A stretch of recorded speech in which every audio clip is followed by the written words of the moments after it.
ಗುರುಭ್ಯೋ ನಮಃ. ನಮಸ್ತೆ ವೀಕ್ಷಕರೇ, ನಾನು ನಿಮ್ಮ ಮೈಸೂರಿನ ಶ್ರೀನಿವಾಸನ್. ಇಷ್ಟಪಟ್ಟಂಥ ಸ್ತ್ರೀ ಜೊತೆಗೆ ವಿವಾಹ ಆಗ್ತಾ ಇಲ್ಲ ಅಥವಾ ಇಷ್ಟಪಟ್ಟಂತಹ ಹುಡುಗನ ಜೊತೆಗೆ ವಿವಾಹ ಆಗ್ತಾ ಇಲ್ಲ ಅಂತ ಯಾರೆಲ್ಲ ನೊಂದಿದ್ದೀರಾ, ಪ್ರೇಮಗಳಿಗೋಸ್ಕರ ನಿಮ್ಮ ಪ್ರೇಮದ ತೂಕ ಮತ್ತು ನಿಮ್ಮ ಪ್ರೇಮ ಸಕ್ಸಸ್ ಆಗಲಿಕ್ಕೆ ಏನು ಮಾಡಬೇಕು, ನಿಮ್ಮ ಪ್ರೇಮ ವಿವಾಹ ಎಷ್ಟರ ಮಟ್ಟಿಗೆ ಗಟ್ಟಿಯಾಗಿದೆ ಅಂತಕ್ಕಂಥದ್ದು ಕುಟುಂಬದವರಿಗೆ ನೀವು ತೋರಿಸೋದಾದರೂ ಹೇಗೆ, ನೀವು ಪ್ರೀತಿಸಿದವರೊಟ್ಟಿಗೆ ನೀವು ವಿವಾಹ ಮಾಡಿಕೊಳ್ಳೇಬೇಕನ್ನುವಂತಹ ಸಂಕಲ್ಪ ಮಾಡಿದ್ದೀರಾ. ವೀಕ್ಷಕರೇ, ಈ ಮಾಹಿತಿಯನ್ನು ಭಾಳ ಸೂಕ್ಷ್ಮವಾಗಿ ನೀವು ಕೇಳ್ಕೋಬೇಕು. ನೀವು ಇಷ್ಟಪಟ್ಟಂಥವರೊಟ್ಟಿಗೆ ವಿವಾಹ ಆಗಬೇಕು ಅಂತಕ್ಕಂಥದ್ದು ನಿಮ್ಮ ಆಸೆ ಆಗಿದ್ದರೆ ನೋಡಿ, ಸಾಮಾನ್ಯವಾಗಿ ಏನಾಗ್ತದೆ, ಇವತ್ತಿನ ದಿನ ನೀವು ಇಷ್ಟಪಟ್ಟಂಥ ಸ್ತ್ರೀ ನಿಮ್ಮ ಕುಟುಂಬದವರಿಗೆ ಇಷ್ಟವಾಗೋದಿಲ್ಲ. ಕುಟುಂಬದವರು ಅದು ಯಾವ ಜಾತಿಯ ಸ್ತ್ರೀ ಇದೆಯೋ ಅಥವಾ ಕುಲ ಗೋತ್ರ ಇತ್ಯಾದಿಗಳಿಂದ ಅವಾಯ್ಡ್ ಮಾಡ್ತಾ ಇರ್ತಾರೆ. ಆದರೆ ನೀವು ಅವರ ಮೇಲೆ ಆಗಿರ್ತಕ್ಕಂತಹ ಪ್ರೀತಿ ನಿಜವಾದಾಗಿದ್ದು ಬಹಳ ವರ್ಷಗಳಿಂದ ಪ್ರೀತಿಸ್ತಾ ಇರ್ತೀರ. ಎಷ್ಟೇ ಕುಟುಂಬವನ್ನು ಒಪ್ಪಿಸಿದ್ರೂ ಕೂಡ ವಿವಾಹ ಅನ್ನೋದು ಯಾರೂ ಕೂಡ ಒಪ್ತಾ ಇರಲ್ಲ. ಹೀಗಾಗಿ ಎಷ್ಟೋ ಪ್ರೇಮಿಗಳು ಮನನೊಂದು ಇವತ್ತು ಮನೆಯಿಂದ ಓಡೋಗಿರ್ತಕ್ಕಂಥದ್ದು ಸಹಜವಾಗಿ ನೋಡಿರುವಂಥ ವಿಚಾರಗಳು. ಎಷ್ಟೋ ಜನ ಇಡೀ ಕುಟುಂಬವನ್ನು ಧಿಕ್ಕರಿಸಿ ವಿವಾಹವನ್ನು ಮಾಡಿಕೊಂಡಿರ್ತಕ್ಕಂಥದ್ದನ್ನು ನಾವು ಸಮಾಜದಲ್ಲಿ ನೋಡ್ತಾನೆ ಇದ್ದೀವಿ.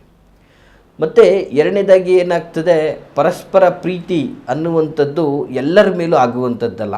ಇವತ್ತು ಒಂದು ಪ್ರೀತಿ ಬಹಳ ನಿರಂತರವಾಗಿ ಬಹಳ ವರ್ಷಗಟ್ಟಲೆ ಆ ಪ್ರೀತಿ ಇದೆ ಅಂದರೆ ಆ ಪ್ರೀತಿಗೆ ಒಂದು ತೂಕ ಇರ್ತದೆ. ಯಾಕಂದರೆ ಇವತ್ತು ಒಂದು ಹೆಣ್ಣಿಗೆ ಆಗಲಿ ಒಂದು ಗಂಡಿಗೆ ಆಗಲಿ ಎಲ್ಲರ ಮೇಲೆ ಪ್ರೀತಿ ಅಂದರೆ ಕ್ರಶ್ ಅಂತಕ್ಕಂಥದ್ದು ಉತ್ಪತ್ತಿ ಆಗಿಲ್ಲ. ಪರ್ಟಿಕ್ಯುಲರ್ ಆಗಿ ಕೆಲವೊಂದು ಆಕರ್ಷಣೆ ಇರುವಂತಹ ವ್ಯಕ್ತಿಗಳ ಮೇಲೇ ಪ್ರೀತಿ ಆಗ್ತದೆ. ಇವತ್ತು ಆ ವ್ಯಕ್ತಿಯನ್ನು ಪ್ರೀತಿಸ್ತಾ ಇದ್ದೀನಿ ಅಂದರೆ ಆಕೆ ಸಂಪೂರ್ಣ ಜೀವನವನ್ನೇ ಆ ವ್ಯಕ್ತಿಗೆ ಅರ್ಪಿಸಿರ್ತಾನೆ. ಅದೇ ಥರ ಒಬ್ಬ ಪುರುಷ ಆ ಒಂದು ಸ್ತ್ರೀಯನ್ನು ಪ್ರೀತಿಸ್ತಾ ಇದ್ದಾನೆ ಅಂದರೆ ಇಡೀ ಜೀವನನೇ ಅವಳಿಗೆ ಮುಡಿಪಾಗಿಟ್ಟಿರ್ತಾರೆ. ಆ ಥರದ ಒಂದು ನಿಷ್ಕಲ್ಮಶವಾದ ಪ್ರೀತಿ ಭಾಳಷ್ಟು ವರ್ಷಗಳಿಂದ ಪ್ರೀತಿ ನಡೀತಾನೇ ಇದೆ. ಪರಸ್ಪರ ಇಬ್ಬರಲ್ಲೂ ಒಂದು ಅನ್ಯೋನ್ಯತೆ ಇದೆ. ಇಬ್ಬರೂ ಕೂಡ ಅನ್ಯೋನ್ಯವಾಗಿ ಬದುಕ್ತೀವಿ ಅನ್ನುವಂಥ ಕಾನ್ಫಿಡೆಂಟು ಸಹ ಇದೆ.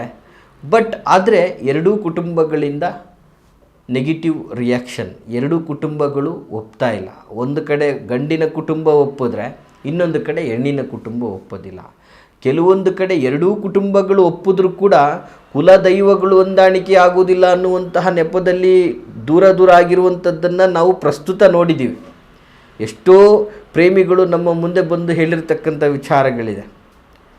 ವೀಕ್ಷಕರೇ, ಇಂತಹ ಒಂದು ಪ್ರೇಮ ವಿವಾಹ, ಇಂತಹ ಒಂದು ಸಮಸ್ಯೆಗಳನ್ನು ಅನುಭವಿಸ್ತಾ ಇರ್ತಕ್ಕಂಥವ್ರಿಗೆ, ಈ ರೀತಿಯಾಗಿ ಪ್ರೀತಿ ಪ್ರೇಮದಲ್ಲಿ ನೊಂದಿರತಕ್ಕಂಥ ಒಂದು ಪ್ರೇಮಿಗಳಿಗೋಸ್ಕರ ಈ ಒಂದು ಮಾಹಿತಿಯನ್ನು ನಾನು ನಿಮಗೆ ಹಂಚ್ಕೊಳ್ತಾ ಇದ್ದೀನಿ.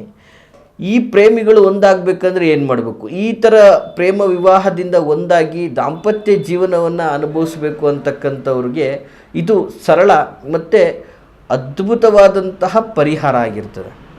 ಈ ಪರಿಹಾರವನ್ನು ತಾವು ನಿಷ್ಕಲ್ಮಶವಾಗಿ, ನಿಷ್ಪಕ್ಷಪಾತವಾಗಿ, ಸ್ಪಷ್ಟವಾಗಿ ಇದನ್ನು ನೀವು ಮಾಡಿದ್ದೇ ಆದರೆ, ಘಂಟಾಘೋಷವಾಗಿ ಹೇಳ್ತಿದ್ದೀವಿ, ಇಡೀ ಕುಟುಂಬ ಒಪ್ಪಿ ನಿಮ್ಮ ಪ್ರೀತಿಗೆ ಸಪೋರ್ಟ್ ಮಾಡಿ ನೀವು ಅವರೊಟ್ಟಿಗೆ ಬದುಕುವಂಥ ಅವಕಾಶ ಭಗವಂತ ನಿಮಗೆ ಕಲ್ಪಿಸ್ತಾನೆ ಅನ್ನುವಂಥದ್ದನ್ನು. ಹಾಗಾದರೆ ಏನು ಆ ಪರಿಹಾರ?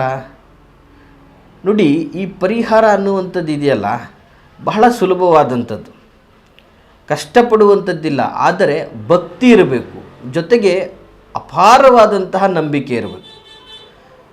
ನೋಡಿ, ಆ ಥರದ ಪರಿಹಾರ ಇದಾಗಿರೋದ್ರಿಂದ ಇದನ್ನು ಭಕ್ತಿಪೂರ್ವಕವಾಗಿ ಶ್ರದ್ಧಾಭಕ್ತಿಯಿಂದ ಪಾಲನೆ ಮಾಡಿದ್ರೆ ಖಂಡಿತವಾಗಿಯೂ ಆ ಹಠ ಸಿದ್ಧಿ ಆಗ್ತದೆ. ಮಂತ್ರ ಸಿದ್ಧಿ ಆದ್ರೇ ಈ ಒಂದು ಪರಿಹಾರ ನಿಮಗೆ ಸಿಗುವಂಥದ್ದು. ನೋಡಿ, ಈ ಪರಿಹಾರ ಮಂತ್ರ ಸ್ವರೂಪವಾಗಿ ಇರುವಂಥದ್ದು.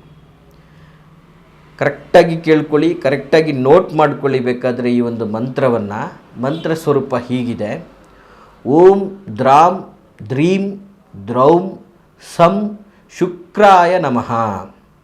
ನೋಡಿ, ಇದು ಶುಕ್ರನ ಬೀಜ ಮಂತ್ರವಾಗಿರ್ತದೆ. ನೋಡಿ, ಇಲ್ಲೂ ಒಂದು ದೈವಿಕವಾಗಿ ಶಾಸ್ತ್ರದ ಪ್ರಕಾರ ಒಂದು ಉಲ್ಲೇಖ ಏನಿದೆ ಅಂದರೆ, ಇಷ್ಟಪಟ್ಟವರನ್ನು ಒಲಿಸ್ಕೊಳ್ಬೇಕು ಅಂದರೆ ಶುಕ್ರನ ಅನುಗ್ರಹ ಆಗಬೇಕು ಅನ್ನುವಂಥದ್ದು ಈ ಬೀಜ ಮಂತ್ರದಲ್ಲೂ ಕೂಡ ಹೇಳ್ತಾ ಇದೆ. ನೋಡಿ, ಮತ್ತೊಂದು ಸಲ ಈ ಒಂದು ಬೀಜ ಮಂತ್ರದ ಸ್ವರೂಪವನ್ನು ಹೇಳ್ತಾ ಇದ್ದೀನಿ. ಓಂ ದ್ರಾಂ ದ್ರೀಂ ದ್ರೌಂ ಸಂ ಶುಕ್ರಾಯ ನಮಃ ಅಂಥೇಳಿ ಈ ಮಂತ್ರವನ್ನು ತಾವು ಕರೆಕ್ಟಾಗಿ, ಅಂದರೆ 1 ಮಂಡಲಗಳ ಕಾಲ 48 ದಿನಗಳ ಕಾಲ ಪ್ರತಿನಿತ್ಯ 28 ಬಾರಿಯಂತೆ 48 ದಿನಗಳ ಕಾಲ 1 ಮಂಡಲ ನೀವು ಭಕ್ತಿಯಿಂದ ನೀವು ಈ ಒಂದು ಮಂತ್ರ ಅನುಷ್ಠಾನವನ್ನು ಮಾಡಿದ್ದೆ ಆದರೆ ಖಂಡಿತವಾಗಿಯೂ ನೀವು ಇಷ್ಟಪಟ್ಟಂಥ ಪುರುಷ ಆಗಿರ್ಬೋದು ಅಥವಾ ಪುರುಷರು ನೀವು ಇಷ್ಟಪಟ್ಟಂಥ ಸ್ತ್ರೀ ಆಗಿರ್ಬೋದು, ನಿಮ್ಮ ಪ್ರೀತಿಗೆ ಬೆಲೆ ಕೊಟ್ಟು ಕುಟುಂಬ ನಿಮಗೆ ಸಪೋರ್ಟ್ ಮಾಡಿ ಪ್ರೇಮ ವಿವಾಹ ಅಂತಕ್ಕಂಥದ್ದನ್ನು ನೀವು ಮಾಡ್ಕೋಬೋದು. ಪ್ರೇಮ ವಿವಾಹ ಅಂತಕ್ಕಂಥದ್ದು ನಿಮಗೆ ಒಲಿಯುತ್ತೆ ಅಂತ ಹೇಳಕ್ಕೆ ಇಷ್ಟಪಡ್ತೀನಿ. ಮತ್ತು ಈ ಪ್ರೀತಿ ಪ್ರೇಮ ಈ ವಿವಾಹಕ್ಕೆ ಸಂಬಂಧಪಟ್ಟ ಹಾಗೆ ಇದೇ ಪರಿಹಾರ ಅಂತಿಮವಾಗಿಯೂ ಕೂಡ ಇರೋದಿಲ್ಲ. ಕೆಲವರಲ್ಲಿ ಬದಲಾವಣೆಯೂ ಸಹ ಇರ್ತದೆ. ಈ ಥರದ ಸಮಸ್ಯೆಗೆ ಸಂಬಂಧಪಟ್ಟ ಹಾಗೆ ಹೆಚ್ಚು ಸಮಸ್ಯೆಯನ್ನು ಅನುಭವಿಸ್ತಾ ಇದ್ದವರು ಈ ವಿಡಿಯೋ ಮೇಲೆ ಕಾಣ್ತಾ ಇರುವಂಥ ಸ್ಕ್ರೀನ್ಗೆ ಕರೆ ಮಾಡಿ ನಾನಾ ಥರದ ಪರಿಹಾರಗಳನ್ನು ನಿಮಗೆ ನಾನು ತಿಳಿಸ್ಕೊಡ್ತೀನಿ.